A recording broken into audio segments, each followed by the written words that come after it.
मैंने अलग-अलग कलर में छोटे-छोटे आसन तो खरीदे थे, लेकिन क्या होता है जब हम रेडीमेड आसन लेते हैं, तो वो जो भी जगह पे हमें बिछाना होता है, तो कभी वो छोटा होता है, तो कभी वो बड़ा हो जाता है। तो मुझे एग्ज़ैक्ट साइज़ का आसन बनाना था, तो उसके लिए फिर मैंने क्या किया है, इस तरह से मैंने ये लाल कलर का थोड़ा वेलवेट वाला कपड़ा जो हम आसन लेते हैं मार्केट से, सेम वही वाला कपड़ा मुझे मिल गया है। वही मैंने ये लाल कपड़े में लिया है और इसे फिर मैं जिस मेजरमेंट से मुझे जहाँ पे बिछाना है, सेम साइज़ के मेजरमेंट से कट कर लिया है और यहाँ पे मैंने ये लेस ले लिया है।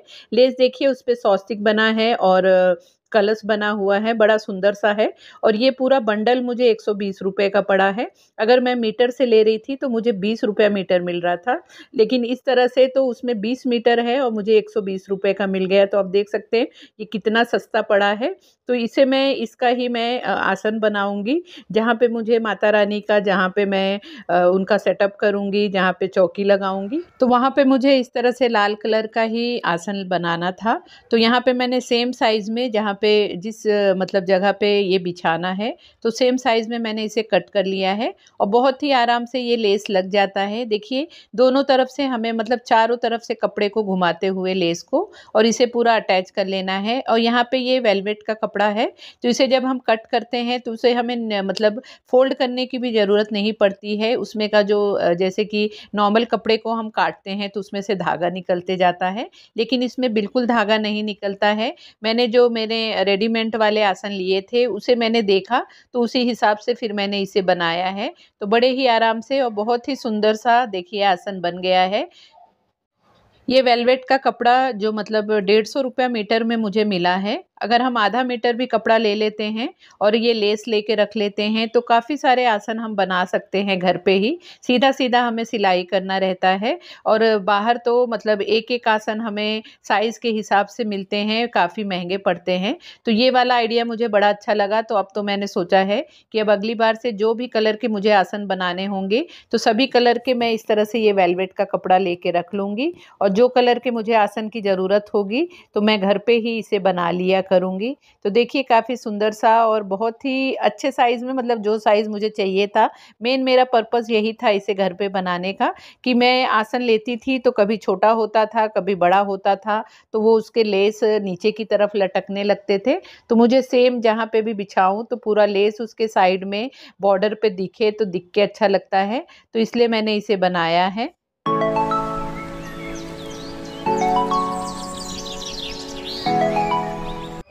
फिर मैं चली गई थी मार्केट, जो भी चीज़ें पूजा के सामान लेने थे जो बाकी थे, वो मैं बोली कि 1-2 दिन पहले ही लेके आऊँ, क्योंकि नवरात्रि के 1 दिन पहले जाने पे काफ़ी सारा भीड़ हो जाता है मार्केट में और ज़्यादा भीड़-भड़क्के में मुझे चीज़ें लेना ज़्यादा समझ में नहीं आता। इसलिए मैं बोली कि जो भी चीज़ें हैं, वो सब लेके आ जाती हूँ, सिर्फ़ फूल फल ये सब चीज़ें उसके 1 दिन पहले नवरात्रि के 1 दिन पहले जाके आधे 1 घंटे में लेके आ जाऊँगी। यहाँ पे देखिए जो चीज़ें मैंने लाई थी वो मैं एक जगह पे रख दे रही हूँ। तो यहाँ पे ये मैंने जो सिला था आप लोगों के साथ अभी थोड़ी देर पहले शेयर किया वो है। उसके बाद अभी मैं जब गई थी तो मैंने एक ये चौकी ले ली, काफ़ी सुंदर सी ये चौकी है देखिए इस तरह से। तो मतलब कुछ चीज़ें हम एक साथ तो सब चीज़ें हम इकट्ठा नहीं कर पाते हैं, ख़रीद नहीं पाते हैं। तो जब कभी मुझे ऐसे कोई चीज़ दिख जाती है और मेरे पास पैसा रहता है ऐसा लगता है कि मैं ले लूँ तो मैं ले लेती हूँ। तो इस तरह से देखिए ये 240 रुपीज़ का था, लेकिन भैया ने मुझे 180 रुपीज़ में दिया है या 170 में दिया है, कुछ ऐसे ही उन्होंने दिया है। तो एक मैंने ये चौकी ले ली है इस तरह से। और जो भी चीज़ें हैं मैंने पहले भी आप लोगों के साथ शेयर किया था, जब मैं मुंबई गई थी तब भी मैंने ख़रीदा था और कुछ अभी मैंने यहाँ से पूजा की सामान लिए हैं। एक साथ मेरी थोड़ी याददाश्त कमज़ोर है, तो मैं चीज़ों को जैसे मुझे याद आता है कि मुझे ये चीज़ की ज़रूरत है या मेरे पास नहीं है या पूजा में जो चीज़ लगने वाली है मैं उसे ना नोट डाउन करते रहती हूँ और जो चीज़ जहाँ पर मुझे दिख जाती है तो मैं उसी टाइम पर ले लेती हूँ और उसे वहाँ पर टिक मार्क कर देती हूँ कि ये चीज़ मैंने ले ली है। तो इस तरह से मेरी सभी चीज़ें आ भी जाती हैं और मैं मतलब फिर भूल नहीं पाती हूँ, मतलब ये नहीं लगता है अरे ये चीज़ तो मैं भूल गई हूँ। तो काफ़ी दिन पहले से ही मेरे दिमाग में चीज़ें चलने लगती हैं। जैसे नवरात्रि तो अभी परसों से है, लेकिन मैं मतलब दीदी के यहाँ मैं गणपति में गई थी, तब से ही मैंने माता रानी के जैसे सामान आपको दिखाया था वो सब मैंने वहीं से ले लिया था। तो ये जो मैंने आसन लिए थे ये सब मैंने आप लोगों के साथ शेयर किया है। तो ये सब चीज़ें हैं, देखिए आसन और ये माँ के वस्त्र ये सब मैंने वहीं से ले लिया था। और कुछ पीतल की चीज़ें इतनी, मतलब पीतल आजकल के लाइफ में प्रेस्टीजियस ही कह सकते हैं, तो एक साथ तो हम चीज़ों को ले नहीं सकते हैं, ये भी कॉस्टली ही होता है। तो थोड़ी थोड़ी चीज़ें ही मैं इस तरह से खरीद के मेरे काफ़ी कलेक्शन हो गए हैं। तो ये भी मैंने आप लोगों के साथ दिखाया ही था। तो ये है, तो सभी चीज़ों को अब मैं एक जगह पे इकट्ठा करते जाऊँगी तो फिर मुझे मतलब याद रहेगा, और जब जो चीज़ की मुझे ज़रूरत होगी वो चीज़ मैं तुरंत ही ले लूँगी। तो ये मेरे धूप हो गई, ये हो गया, फिर ये पूजा में लगने वाला नारियल, फिर मैं तिल का तेल का यूज़ करती हूँ अखंड जोत जलाने के लिए, तो ये मैंने ले लिया है। फिर कप धूप की ज़रूरत पड़ती है तो ये मैंने ले लिया है। ये कपूर और भीमसेन कपूर, फिर क्या कहते हैं धूप, ऐसे 3-4 वैरायटी में मैं ले लेती हूँ, जो भी मुझे अच्छा लगता है इस तरह से लेके और जलाती हूँ। गुड़ लिया है, ड्राई फ्रूट्स लिया है, कुछ ड्राई फ्रूट्स मेरे घर में था, जो ख़त्म हो गया था वही लेके आई हूँ और बाकी तो था।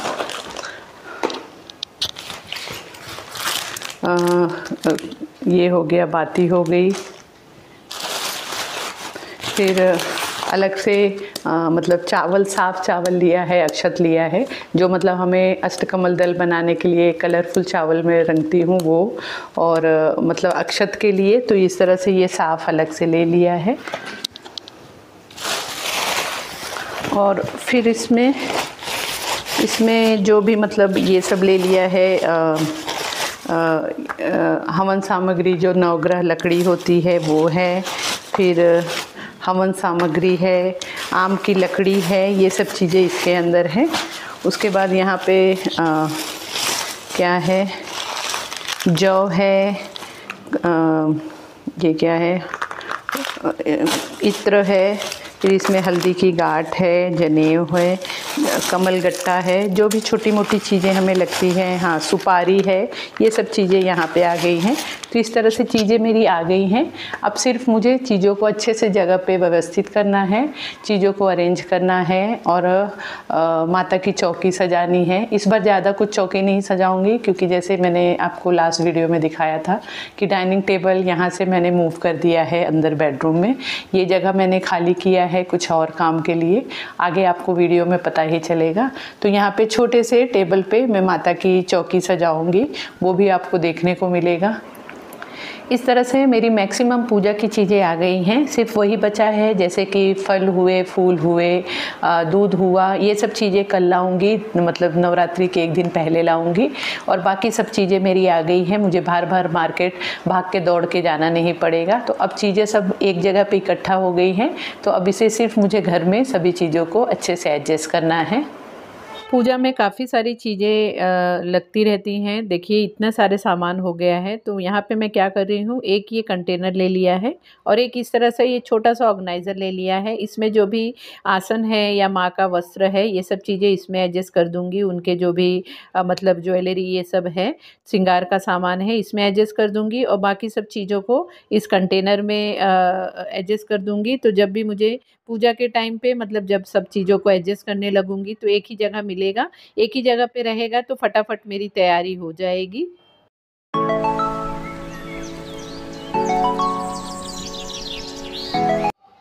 यहाँ पे मैंने जौ बोने के लिए ये वाला मिट्टी का तसला लाया है। तो इसे मैं इस तरह से तसले को नहीं रखती हूँ, हर बार ही कोई ना कोई कलर करती हूँ। थोड़ा-सा कलरफुल जब माता की चौकी रहती है तो देखने में अच्छा लगता है। तो यहाँ पे इस बार मैं ये पीला कलर मेरे पास है, तो इसी पीले कलर से मैं इसको पेंट कर दूँगी। तो जब इसमें हम जौ की खेती करेंगे तो काफ़ी सुंदर लगेगा। तो इस तरह से देखिए इसे पेंट करके रख दे रही हूँ, क्योंकि सूखने में भी टाइम लगेगा। अभी हमारे यहाँ बारिश का मौसम भी चल रहा है, तो जल्दी से कोई चीज़ सूखती नहीं है, तो ये भी आराम से सूखने को इसे टाइम मिल जाएगा।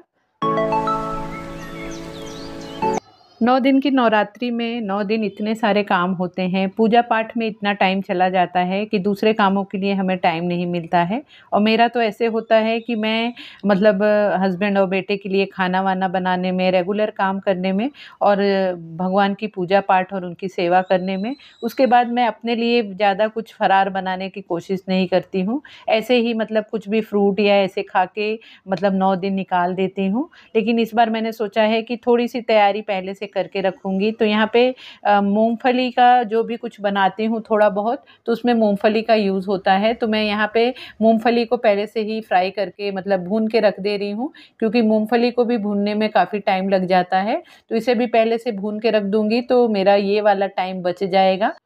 हमारे यहाँ आजकल लाइट भी बहुत चली जा रही है, आती है, जाती है, दिन भर में 10 बार ऐसे ही होता है, तो अभी भी लाइट चली ही गई है। तो यहाँ पे जब तक मूँगफली भुन रही है, तो यहाँ पे घी के दिए भी बना लूँगी। घी के दिए भी बनाना मैंने आप लोगों के साथ शेयर किया है, तो यहाँ पे ये इस वाले मोल्ड में ही मैं घी के दिए बना दूँगी, फटाफट ये भी बना के रख दूँगी, तो ये वाला भी मेरा काम हो जाएगा, क्योंकि पूजा के टाइम नवरात्रि में हमें घी के दियों की भी ज़रूरत पड़ती है। तो इस तरह से बना के रखने पे मुझे काफ़ी आसानी पड़ती है, फटाफट लेके और मैं घी के दियों का यूज़ कर लेती हूँ। नवरात्रि का ही त्योहार सबसे बड़ा त्योहार होता है हमारे भारत देश में। 9 दिन इस त्योहार को मनाया जाता है और 9 दिन लगातार पूजा पाठ की जाती है। तो काफ़ी सारे काम हो जाते हैं मतलब तैयारी करने में, और पूजा तो जो 9 दिन की होती है वो तो होती ही है। तो यहाँ पे देखिए सेंधदाना भूनते-भूनते दिया तो मैंने बना के रख दिया। अब यहाँ पे मैं चावल को भी रंग के रख दूँगी। तो जैसे मैंने पहले ही बताया कि यहाँ पे मौसम हमारे यहाँ थोड़ा बारिश का चल रहा है, तो जल्दी चीज़ें सूखती नहीं है। तो यहाँ पे चावल को भी रंगने के लिए थोड़ा-सा उसमें मतलब पानी का यूज़ होता है, तो उसे मैं अभी से ही कलर करके रखूँगी, तो अच्छे से वो ड्राई हुआ रहेगा। तो कलर करने के लिए देखिए चावल को मैं इस तरह से जो फूड कलर आता है उसका ही यूज़ करती हूँ, कोई कलर या केमिकल का यूज़ नहीं करती हूँ। तो यहाँ पे लाल, पीला, हरा ये वाला मैंने अलग से इस तरह से डब्बी लेके रखती हूँ और इसे मतलब अलग ही पूजा के लिए ही यूज़ करती हूँ। तो यहाँ पे मैं 3 थैले में 3 पॉलीथीन में चावल ले ले रही हूँ, व्हाइट वाले चावल ले ले रही हूँ और फिर उसमें एक-एक करके कलर डालूँगी। पहले ड्राई ही इस तरह से कलर को डाल के और इस तरह से पॉलीथीन पकड़ के और उसे हम ऐसे मतलब हिलाएँगे, तो कलर पूरे चावल में चारों तरफ फैल जाता है। उसके बाद फिर थोड़ा-सा 1 चम्मच, छोटा चम्मच पानी डाल के फिर से आप उसे इसी तरह से हिलाएँगे, तो आप देखेंगे कि बहुत ही अच्छे से कलर पूरे चावल में रंग जाता है, मतलब अच्छे से कलर आ जाता है। और 1 चम्मच क मतलब पानी डालने से बिल्कुल ही मतलब चावल बहुत ज़्यादा गीला नहीं होता है, थोड़ा-सा मॉइस्चर रहता है। तो इस तरह से ही मैं तीनों कलर कर लूँगी, तीनों चावल को, और कलर करके इसे एक प्लेट में करके इसी तरह से फैला के पॉलीथीन में ही रहने दूँगी। 2-4 घंटे में ही ये अच्छे से ड्राई हो जाएँगे। मूँगफली भुनने तक मेरे 2 काम हो गए हैं। मेरा चावल भी रंग गया है और दिए की भी मैंने मतलब सेट कर दिया है घी के दिए भी बनने के लिए।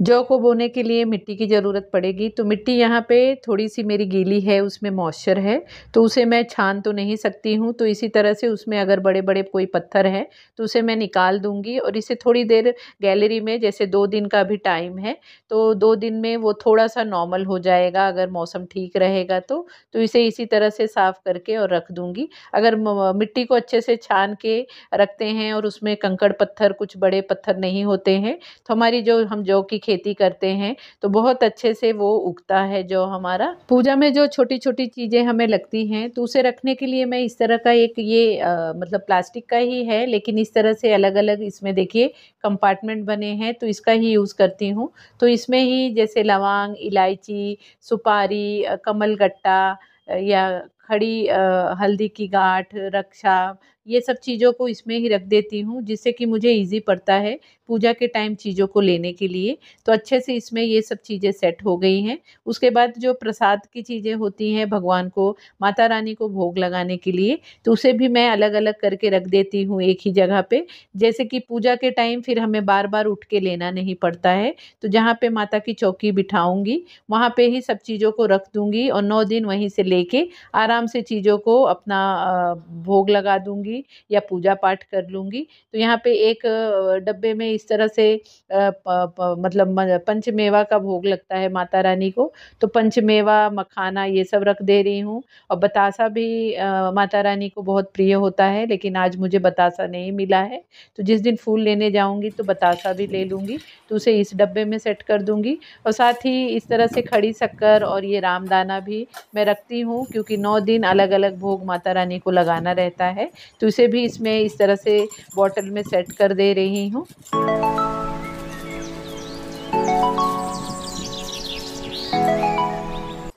9 दिन जब माता रानी की मैं सुबह शाम पूजा कर लेती हूँ, तो पूजा करने के बाद मैं छोटा-सा अग्नियार करती हूँ। छोटा-सा होम जैसा ही होता है, जिसमें कि इस तरह से जो गोबर के कंडे आते हैं, उसका ही यूज़ करती हूँ, तो उसे भी मैं एक डब्बे में एक साथ रख देती हूँ।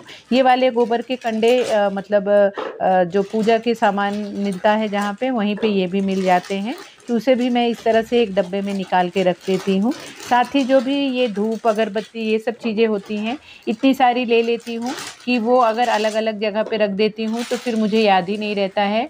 9 दिन में मतलब एक ही धूप या एक ही अगरबत्ती मैं यूज़ करते रह जाती हूँ, बाकी मेरे वैसे के वैसे पड़े रहते हैं। और मैं ये सोच के खरीद के लाती हूँ कि इसे मैं 9 दिन माता रानी को अलग-अलग धूप का मतलब धूप से उनकी पूजा करूँगी, धूप जलाऊँगी, लेकिन वो चीज़ रह ही जाती है, इसलिए मैं याद से सभी चीज़ों को एक ही बास्केट में करके रख देती हूँ और 9 दिन जो भी मुझे दिल करता है उसका मैं यूज़ करती हूँ। सो फ्रेंड, इस तरह से मेरी नवरात्रि की तैयारी चल रही है। आपकी नवरात्रि की तैयारी कैसी चल रही है? आपकी तैयारी हुई कि नहीं? प्लीज़ कमेंट करके ज़रूर बताना। और अगर आपको मेरी ये वीडियो अच्छी लगी हो तो वो भी मुझे कमेंट करके ज़रूर बताना और वीडियो को लाइक शेयर भी ज़रूर करना। और अगर आपने अभी तक चैनल को सब्सक्राइब नहीं किया है तो चैनल को भी ज़रूर सब्सक्राइब कर लेना। तो मिलते हैं फिर नए वीडियो में। Bye bye.